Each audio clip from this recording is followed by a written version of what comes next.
Commission ചെയ്യാനിരിക്കെ Ongallur Vallappuzha ശുദ്ധജല വിതരണ പദ്ധതിയുടെ പോക്കുപ്പടിയിലുള്ള ശുദ്ധീകരണശാലയിൽ നിന്ന് 30 ലക്ഷം രൂപ വില വരുന്ന 6 മോട്ടോറുകളടക്കമുള്ള വിവിധ ഉപകരണങ്ങൾ മോഷണം പോയി.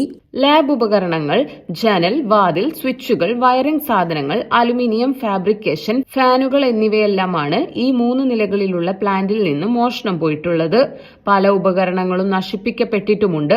പട്ടാമ്പി കുളപ്പുള്ളി പാതയിലെ പോക്കുപ്പടിയിൽ നിന്ന് കുടുംബാരോഗ്യ കേന്ദ്രം പാത വഴി 1/2 കിലോമീറ്ററിലധികം അകലെ ഏറെ ഉയർന്നതും വിജനവുമായ പ്രദേശത്താണ് ഓങ്ങല്ലൂർ വല്ലപ്പുഴ ശുദ്ധജല വിതരണ പദ്ധതിക്കായി 10 ദശലക്ഷം ലിറ്റർ സംഭരണ ശേഷിയുള്ള ജലസംഭരണിയും ശുദ്ധീകരണശാലയും പണിതിട്ടുള്ളത്.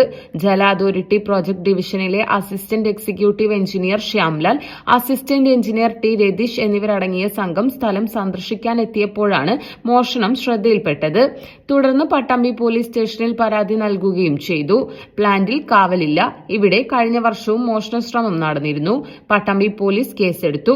അവസാന പണികൾ പൂർത്തിയാക്കി 2 പഞ്ചായത്തുകളിലെയും മുഴുവൻ വീട്ടുകാർക്ക് ശുദ്ധജലം എത്തിക്കാനുള്ള അനുബന്ധ പണികൾ നടന്നുവരുമ്പോഴാണ് മോഷണം നടന്നത്. ഒന്നും അകലെയല്ല. ചില സ്വപ്നങ്ങൾ വൈകിയേക്കാം, പക്ഷേ അസാധ്യമല്ല. പുതിയൊരു തുടക്കം കരുതലോടെ.